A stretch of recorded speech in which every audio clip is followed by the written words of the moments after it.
Now, two events are independent. Okay, can you write this a heading? Just write this main heading, then skip a line and write independent events. Please do that.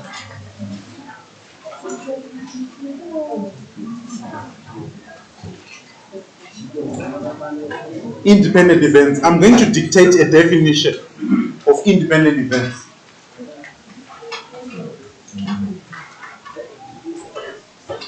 All right. Two events are independent. Two events are independent if they don't influence the occurrence of one another. Two events are independent if they don't influence the occurrence of each other, rather. Okay? Two events are independent if they don't influence the occurrence of each other. Full stop. Okay? Then underneath there, you write the multiplication law. Now, the multiplication law of probabilities is mainly for two independent events. Now, just to give you a simple example, can I have your attention? Let's say if I have got a coin, okay, if I toss a coin, I can't get a head and a tail at the same time. I have to get a head first and then maybe followed by a what? A tail, or vice versa. Okay? So two events are independent if they cannot influence the occurrence of each other. Right? Now, if I want to calculate the probability of getting both events, okay, then we use the multiplication law of probabilities. So if I have got two events, which is the most common case that you encounter according to your curriculum, if I have two events, A and B, the probability of A and B, okay, will always be equal to the probability of A times the probability of B. Okay? This multiplication law of probabilities is only for independent events. Events that cannot occur at the same time. Events that don't influence the occurrence of the other. Okay? So this is the famous multiplication law of probabilities. It's mainly for independent events. Okay? Now, I'll talk about the dependent events later, but dependent events are not that important according to your curriculum. It's mainly the independent events. And this is the famous multiplication law of probabilities. It's mainly for independent events. Okay? And we use it when we construct what's called a tree diagram, and we want to calculate probabilities using a tree diagram. That's when we use that. Also, we use it when you want to calculate probabilities when you are dealing with a contingent table, which I will talk about probably tomorrow or Thursday. Okay? But don't confuse this multiplication law with the one for mutually exclusive events. They are not the same. For mutually exclusive events, there is addition of probabilities here. And here you will have got or, not and.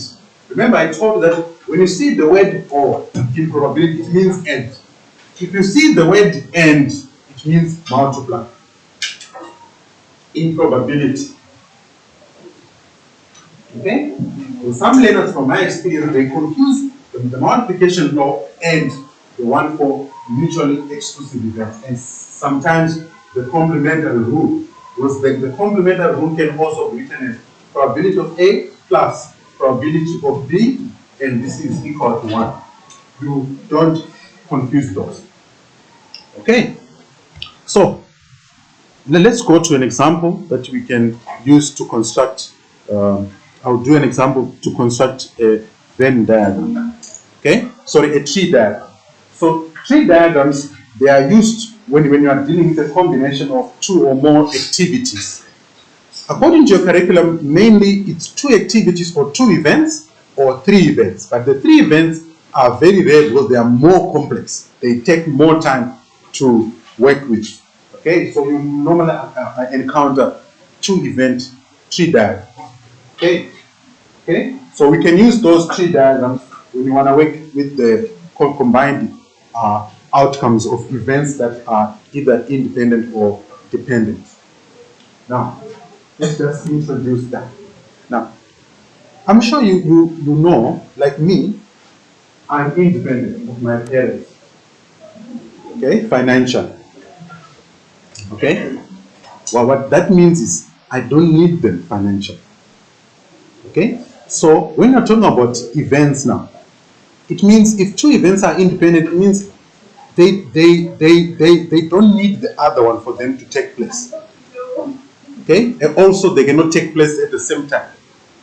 And if they are dependent events, it means they influence the occurrence of each other.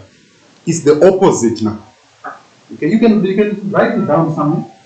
Dependent events are events that influence the occurrence of each other.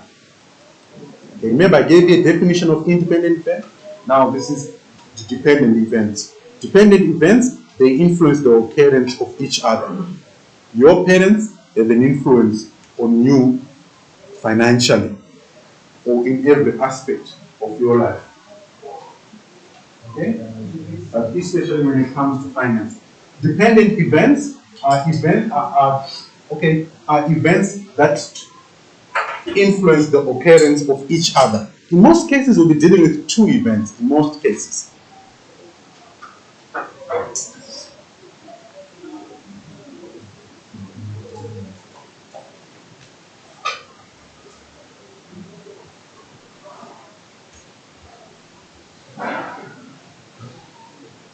So, let me just do an example quickly. Hey, can you stop talking? So here we have got an example of a question which requires a tree diagram to solve. So the question says a coin is flipped and the dice is rolled. Okay, I hope you know that a coin has got a head and a what? And a tail. And then a dice has got six dots. It has got six sets of dots. Right? So start with the 1, 2, 3 up to what? 6. So the question says, are the two events independent? Okay? Are the two events independent? The answer here is yes. Okay? The main reason is because getting a head and or a tail, okay? Getting a head or a tail has no, can I have your attention? Has no influence on getting any one of the numbers on a dice. Okay, so those two events are indeed independent. Then B, draw a tree diagram, which is the main part, to illustrate the situation where the first set of outcomes is a head and a tail, and the second set of outcomes is 1, 2, 3, 4, 5, 6. Okay, now I need a full page for me to do B. Please be aware that the explanation here is open, but you need to explain it in terms of the fact that getting a head or a tail or getting a 1, 2, 3, 4, 5, 6 has no influence on the other. Okay. So, my tree diagram. Now, if you have got a coin, there are two possible outcomes. Right? So you can get a head first, or you can get a what? A tail. What is the probability of getting a head? It's 1 over 2. And the probability of getting a tail is also 1 over 2. Can I have your attention, please? These two arms here, which I drew, in probability we call them branches. So if you add the probabilities of the branches, they must always give you a 1. So a half plus a half will give me what? A 1. Then, if you get a head first, there are 6 possibilities if you roll a dice. You can get a 1, you can get a 2, you can get a 3, you can get a 4, you can get a 5, or you can get a 6. Okay? So You can get a 1 here, a 2, a 3, a 4, a 5, or a 6. Okay? Also, if you toss a coin, if you didn't get a head first, maybe you got a tail first. So, you can also get a 1, a 2, a 3, a 4, a 5, and then a 6. Okay? So you can get a 1, a 2, a 3, a 4, a 5, and a 6. Now the question will be, what's the probability of getting a 1? 1/6, thank you. So you need to put that probability. Let me use color. So this will be 1/6. That's 1/6, 1/6, 1/6, 1/6, 1/6. If you add those 1/6s, they give you a what? 1. You do the same here. 1/6, 1/6, 1/6, 1/6, 1/6, and then another 1/6. Again, if you add them, they'll give you a 6. Then, what would be the possible outcomes? Well, we have got a number of outcomes here. The first outcome, we can get a 1 and a head first and a 1. So, probability of getting a head and a 1. Okay? Please, I'm writing this PH1. PH1 means probability of getting a head and a what? And a 1. Now, are the two events independent? The answer is a what? A yes. Therefore, we use the law of multiplication of probabilities. So we multiply a half times 1/6. That will give us 1/12. We do the same. If you get a head first, you can get a 2. The probability is also 1/12. Because getting a head and getting a 1, they are independent events. So if you want to calculate the probability of getting a head first, then a 1, we need to multiply the probabilities of getting a head only and also the probability of getting a 1 only using the multiplication law. Yes, I use the multiplication law. See this multiplication law. The probability of getting a head and a 1 is equal to the probability of getting a head times the probability of getting a 1. So on a tree diagram, when you want to calculate probabilities, you use the law of multiplication of probabilities if the two events are independent. Okay? So the probability of getting a head and a 3 is also 1/12. Probability of getting a head and a 4 is also 1/12. Probability of getting a head